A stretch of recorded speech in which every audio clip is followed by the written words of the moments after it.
భేటీని మర్యాదపూర్వక భేటీ అని చెప్పి ఒక సెక్షన్ ఆఫ్ మీడియా చెప్తూ ఉంటే కాదు, సలహాలు తీసుకోవడానికి అప్రమత్తం చేయడానికి మాత్రం పిలిచారు, రాజకీయ భేటీ అని చెప్పి మరో పత్రిక రాసింది సార్. ఆ రెండు పత్రికల్లో వచ్చిన వార్తల్ని నేను ఒకసారి ప్రేక్షకులకు చదివి వినిపిస్తాను.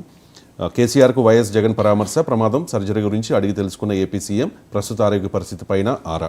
మరో పత్రికలో వచ్చింది సార్, చివరి దాకా బయటపడరు జాగ్రత్త. జగన్ అప్రమత్తం చేసిన కేసీఆర్, బీఆర్ఎస్ చీఫ్తో ఏపీ సీఎం భేటీ, ఆయన ఆసుపత్రి నుంచి ఇంటికి వచ్చిన 20 రోజుల తర్వాత పరామర్శ, అందరి సమక్షంలో కుశల ప్రశ్నలు, ఆపై కేటీఆర్ను బయటికి పంపించేసి చర్చలు జరిపారట సార్. ఓటమి ఊహించలేదంటూ కేసీఆర్ చెప్తే ఓటమి ఊహించలేదని కేసీఆర్ చెప్తే ఏం చేయాలి ఏంటి అని చెప్పి జగన్ అడిగారట. సో కేటీఆర్ని కూడా బయటికి పంపించేసిన తర్వాత వాళ్ళిద్దరూ ఉన్నప్పుడు మాత్రమే జరిగిన విషయాల్ని ఒక మీడియా ప్రముఖంగా ప్రచురిస్తోంది సార్. ఒకవేళ రాజకీయ అంశాలే ప్రస్తావనకు వస్తే కేసీఆర్ ఏం సలహా ఇచ్చి ఉంటారు జగన్కి? నేను ఎలా చెప్పగలను? అది కేసీఆర్ ఏం సలహా ఇచ్చాడో నేను పరకాయ ప్రవేశం మరి వీళ్ళు చెప్పేస్తున్నారు కదా సార్. వాళ్ళు చెప్తున్నారు, వాళ్ళకున్న సామర్థ్యం అందరికీ ఉండాలని లేదు కదా. అంటే రాజకీయంగా అంటే మన పత్రికను కూడా పూర్తి కొట్టిపారలేము. ఇప్పుడు జగన్ కేసీఆర్ ఇద్దరు ఉన్నారు అక్కడ. ఆ ఇద్దరు నుంచి ఒకరి నుంచి రావచ్చు కూడా. అంటే జగన్ నుంచి వచ్చే అవకాశం లేక కేసీఆర్ నుంచి రావచ్చు. కేసీఆర్ ప్రత్యక్షంగా చెప్పకపోయినా జగన్ కేసీఆర్ మాట్లాడుకున్న అంశాలు కేసీఆర్ తన సన్నిహితులతో చెప్పకుండా ఉంటాడా? కేటీఆర్తోనూ, హరీష్తోనూ, ఇతర బీఆర్ఎస్ నేతలతోనూ కేసీఆర్ పంచుకుంటాడు కదా. వాళ్ళు వచ్చి పత్రికగా చెప్పచ్చు. అందువల్ల పొలిటికల్ జర్నలిజంలో అదేమీ అసాధ్యం కాదు తెలుసుకోవడానికి. అంటే మనం జనరల్గా ఇంట్రెస్టింగ్ ఉండటానికి వాళ్ళిద్దరే కేటీఆర్ని కూడా పంపించి వాళ్ళిద్దరే రహస్యంగా మాట్లాడుకున్నప్పుడు ఆ కుర్చీ కింద వీళ్ళు కూర్చున్నారా, వీళ్ళు విలేకరే అని అంటాం నవ్వుతూ. కానీ రియాలిటీలో పొలిటికల్ జర్నలిజంలో సోర్సెస్ ఉంటాయి కదా.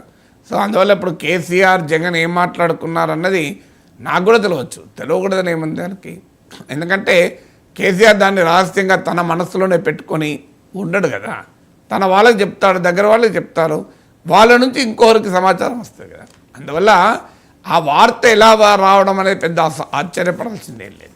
ఇప్పుడు కేసీఆర్ జగన్ మాట్లాడుకున్నది కేటీఆర్ని బయటికి పంపించి మాట్లాడుకున్నారు అంటే కేటీఆర్ తెలియదా?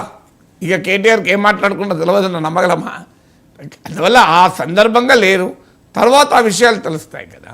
ఇక అంటే ఏం మాట్లాడుకున్నారు అన్నప్పుడు చివరి వరకు బయటపడరు, ఓటమి ఊహించలేదు. సమస్య ఏంటంటే నాయకులకి ఈ సమస్య, అందరికీ ఉండదు ఈ సమస్య. కేసీఆర్ 2 స్టేట్మెంట్లు ఒకవేళ ఇచ్చి ఉంటే నాకు తెలియదు, ఒకవేళ ఓటమి ఊహించలేదు, కేసీఆర్ ఊహించలేదు, నాగేశ్వర్ లాంటి వాడు మొదలే ఊహించాడు కదా. మరి నాగేశ్వర్ తెలిసింది కేసీఆర్ తెలియదా? తెలియక కాదు, తెలియకుండా తెలుసుకోవడానికి రెడీ కాదు. లీడర్స్ ఏమవుతారంటే కుర్చీ కిందికి వచ్చేదాకా గుర్తించరు. ఎందుకంటే చుట్టూ 100 మాగదులు ఉంటారు, చుట్టూ రుచించేది చెప్పేవాళ్ళు ఉంటారు. కొంతమంది విమర్శనాత్మకంగా చెప్పేవాళ్ళు ఉన్నా కూడా వాళ్ళ మాటలు నాయకుడు వినడు. ఏపా నీకేం తెలుసా, అట్లా లేదు వాతావరణం, మన బ్రహ్మాండంగా ఉన్నది, ఎవరు చెప్పి నీకు పని చేయ జాతకాగా అంటారు. ఇక నెక్స్ట్ టైం నుంచి వాళ్ళు పొరపాటున కూడా చెప్పారు, ఎందుకులే అని. ఏం లే ఈయనక అని మనకేం నాయకుడు ఏదంటే అదంటే అయిపోతుంది కదా. ఎందుకు అంటే ఇంకొకటి ఏంటంటే రాజకీయ ప్రయోజనాలు ఉన్న వాళ్ళతోనే మాట్లాడుతుంటారు. వాళ్ళు ఏం చేస్తారు, ఇప్పుడు కేసీఆర్ దగ్గర ఏదో పదవి కొట్టేయాలన్న వాళ్ళు అనుకోండి, కేసీఆర్ దగ్గర ఏదో పలుకుబడి కోసం వెళ్ళే వాళ్ళు ఉంటారు. వాళ్ళు కేసీఆర్ నిజం చెప్తారా? ఎందుకంటే వాళ్ళకి కావాలి కదా, పదవి కావాలి, లేకుంటే పలుకుబడి కావాలి, ఏది లేకపోతే మరోసారి పిలవాలి, దాని కొరకైనా మాట్లాడతారు కదా. ఇలాంటి వాళ్ళందరూ, అందుకే కౌటిల్యుడు మాట అంటాడు, విజయవంతుడైన రాజు ఎవరు అంటే చుట్టూ విమర్శకులను పెట్టుకున్నవాడని. కానీ మన రాజకీయాల్లో నాయకులు ఈ పని చేయరు. నా అనుభవం, అధికారం కోల్పోయిన తర్వాత నాలాంటి వాళ్ళతో మాట్లాడుతుంటారు, అధికారం ఉన్నప్పుడు ఎవరు మాట్లాడరు. విచిత్రం ఏంటంటే నా అనుభవమే చెప్తున్నాను. చాలా మట్టుకు కొన్ని ఎక్సెప్షన్స్ ఉండొచ్చు, కానీ చాలా మట్టుకు ఓడిపోయాక మాట్లాడుతుంటారు. అప్పటిదాకా అర్థం కాదు చెప్పేది. అందువల్ల వాతావరణము ఎలా ఉంది అనేది నా వీడియోనే ఉంది. 15 రోజుల కింద తెలంగాణలో గాలి ఎటు వీస్తుంది అని. ఫలానా వాళ్ళు ఓడుతారు గెలుస్తారని చెప్పలేదు, కానీ క్లియర్గా అది వింటే అర్థమైపోతుంది గాలి ఎటు ఉంది అనేది. మేము ఊహించలేదు, చివరి వరకు ప్రజలు బయటపడరు అన్నారు. ప్రజలు బయటపడుతున్న అంశాలే చెప్పాను నేను. మీరు ఆ వీడియో ఇప్పటికైనా చూడండి. ఎలక్షన్స్కి ముందున్న వీడియో. అయితే ఎన్నికల ముందు ఈ పార్టీ గెలుస్తుంది, ఆ పార్టీ ఓడుతుంది అని నాగేశ్వర్ గారు చెప్పండి. నేను ఏదైనా సర్వేలు వస్తే ప్రముఖ సర్వే సంస్థలు ఆ సర్వే సంస్థల వివరాలు ఇవ్వడం వేరు, సంతగా నా అభిప్రాయం చెప్పను. అందువల్లనే పోలింగ్ అయిన తర్వాత రోజు చివరిన 5:30కు చెప్పాను 66 సీట్లు కాంగ్రెస్కి వస్తాయని. కరెక్ట్గా 65 వచ్చాయి, 24 కాంగ్రెస్, 1 సిపిఐ. అందువల్ల నాగేశ్వర్ లాంటి వాడే 66 వస్తాయని చెప్పాడు, కరెక్ట్గా 65 వచ్చాయి. అంత క్లోజ్గా చెప్పగలిగాను. మరి కేసీఆర్కి సమాచారం ఉండకపోతే ఎట్లా? ఇది సింపుల్ క్వశ్చన్ కదా. సో ఎలా చెప్పగలి? అదొక్కటే కాదు, మీకు ఇండియా టుడే సర్వే వచ్చింది. ఆ సర్వేలో, ఇండియా టుడే సీ ఓటర్ సర్వేలో కాంగ్రెస్కు ఊపు ఉంది. 53 సీట్లు గుర్తులేదు, కానీ బీఆర్ఎస్ కన్నా ఎక్కువ సీట్లు ఓట్లు వస్తాయని India Today C voter survey చాలా రోజుల ముందు చెప్పింది. అది ఇప్పుడు అసలు ఎన్నికలకు నా గుర్తు 15 రోజుల ముందు చెప్పినట్టుంది. అలాగే బీఆర్ఎస్ ఓటు గణనీయంగా పడిపోతోంది, కాంగ్రెస్ ఓటు గణనీయంగా పెరుగుతోందని ఇండియా టుడే సర్వే చెప్పారు. సో ఇలా ఇంత క్లియర్గా సమాచారం ఉన్నప్పుడు చివరి వరకు ప్రజలు బయటపడరు అనే దాంట్లో కొంత నిజం ఉంది. అందువల్ల పూర్తిగా బయటపడరు. కానీ ఒక సునిశ్చితమైన రాజకీయ పరిజ్ఞానం ఉన్న వ్యక్తి, రాజకీయ నాయకుడు కానీ రాజకీయ విశ్లేషకుడు కానీ ప్రజల మూడ్ను ఎంతో కొంత అర్థం చేసుకోవచ్చు. 100% అర్థమవుతుందా అంటే కొన్నిసార్లు అర్థమవుతుంది, కొన్నిసార్లు అర్థం కాదు. చాలా సంక్లిష్టంగా ఉంటుంది కొన్నిసార్లు. సంక్లిష్టంగా ఉన్నప్పుడు చెప్పలేమేమో, కానీ సాధారణంగా చెప్పడానికి స్కోప్ ఉంటుంది. అంటే వెరీ కాంప్లెక్స్ ఉంటుంది, నువ్వా నేను అన్న రీతిలో ఉంటుంది. అప్పుడు చెప్పడం కొంత ఇబ్బందికరంగా ఉంటుంది. అందువల్ల ఇప్పుడు వాస్తవంగా 2023లో అసెంబ్లీ ఎన్నికలు తెలంగాణలో నువ్వా నేను అన్న రీతిలోనే జరిగాయి. ఎందుకంటే కాంగ్రెస్కి వచ్చింది 65, రావాల్సిన మెజారిటీ 60, మెజారిటీ కన్నా 5 సీట్లు ఎక్కువ వచ్చాయి. ఓటింగ్ కూడా కేవలం 2%. చాలామంది అంచనా వేసింది అరౌండ్ 4% ఉంటుంది అని, కానీ లెస్ దెన్ 2%. అండ్ నువ్వానేనా అనే రీతిలో జరిగిన ఎన్నికల్లోనే కొంత స్పష్టత ఇదివరకే వచ్చింది. నాకే కాదు, బీఆర్ఎస్ నేతలకు కూడా వచ్చింది. కేటీఆరే అనేక ఇంటర్వ్యూల్లో చెప్పాడు. మీరు కేటీఆర్ ఇంటర్వ్యూలు జాగ్రత్తగా చూడండి, కనబడుతుంది మనకు అది అందులో. అంటే మేము సార్కి చెప్పాము, సీట్లు సిట్టింగ్ ఎమ్మెల్యేలను మారిస్తే 100 సీట్లు తెచ్చుకుంటామని. దాని మీనింగ్ ఏంటి? మార్చకపోతే నష్టపోతామని కదా.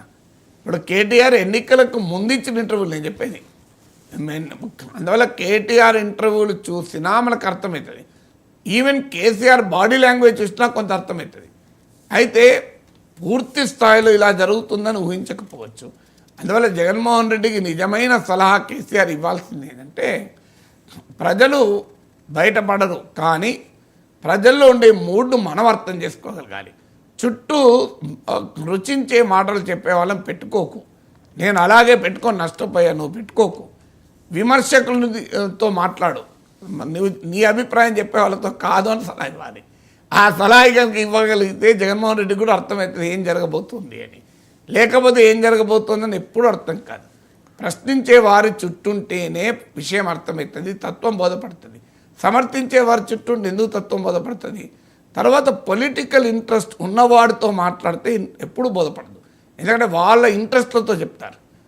సో నిజాయితీగా చెప్పారు, ఎందుకంటే వాళ్ళ అవసరాలు ఉంటాయి, వాళ్ళ ప్రయోజనాలు ఉంటాయి కదా. అందువల్ల ఇప్పుడు నేను ధైర్యంగా ఉన్నట్టుగా ఎందుకు చెప్పగలుగుతున్నానంటే నాకు ఏ పొలిటికల్ ఇంట్రెస్ట్ లేదు. అందువల్ల నాకు ఎవరితో పని లేదు, ఎవరితో అవసరము లేదు, ఎన్నడూ ఎవరిని ఏది అడగలేదు. ఇక బాధ ఏంది, ఉన్నట్టు చెప్తాను. అలా ఉన్నట్టు చెప్పడం అనేది నాయకుడు ఎలో చేయాలి, వితిన్ ద పార్టీ ఎలో చేయాలి. వితిన్ ద పార్టీ నాయకుడు ఆ డెమోక్రటిక్గా ఉంటే ఖచ్చితంగా చివరి వ్యక్తి కూడా చెప్తాడు. అంటే ఒక ఆఫీస్లో ఒక ఆఫీస్ బాయ్ కూడా చెప్పగలగాలి. మీరు రాజశేఖర రెడ్డి గురించి చాలామంది చెప్తుంటారు. ఆయన కారులో కూర్చొని డ్రైవర్ని అడుగుతారట, ఏమనుకుంటున్నారా నా గురించి? లేదు ఒక వంట మనిషిని పిలిచి ఏమనుకుంటున్నారు అంటే తర్వాత దాన్ని విని ఆయన ఒక నిర్ణయాన్ని తీసుకుంటాడు. సో అందుకే రాజశేఖర్ అంత సక్సెస్ఫుల్ లీడర్ కాగలిగాడు. సో అందువల్ల అందరితో మాట్లాడగలగాలి. ప్రజల మూడు ప్రతిసారి స్పష్టంగా లేకపోయినా అస్పష్ట చిత్రం నుంచి కూడా వాస్తవాల్ని గుర్తించగలిగేవాడే నాయకుడు. స్పష్టంగా ఉంటే గుర్తించడానికి నాయకుడు ఎందుకండి? ఎవరైనా గుర్తిస్తారు కదా. నీ ఆరోగ్య పరిస్థితులు బాగా బయటపడ్డ తర్వాత అనారోగ్యం డాక్టర్ అవసరం లేదు, పేషెంటే గుర్తిస్తాడు. అనారోగ్యం బయటపడక ముందు కూడా సిమ్టమ్స్ స్పష్టంగా లేనప్పుడు కూడా డిసీజ్ గుర్తించగలిగేవాడే గొప్ప వైద్యుడు. సిమ్టమ్స్ బయటపడ్డాక గుర్తించడం ఏంటండి? ఎవరైనా గుర్తిస్తారు, డాక్టర్ ఎందుకు, నర్సే గుర్తిస్తారు. అందువల్ల politician should be a very talented doctor. Symptoms కూడా బయటపడక ముందు గుర్తించగలగాలి. Right sir. Bharatiya Janata party core committee భేటీలో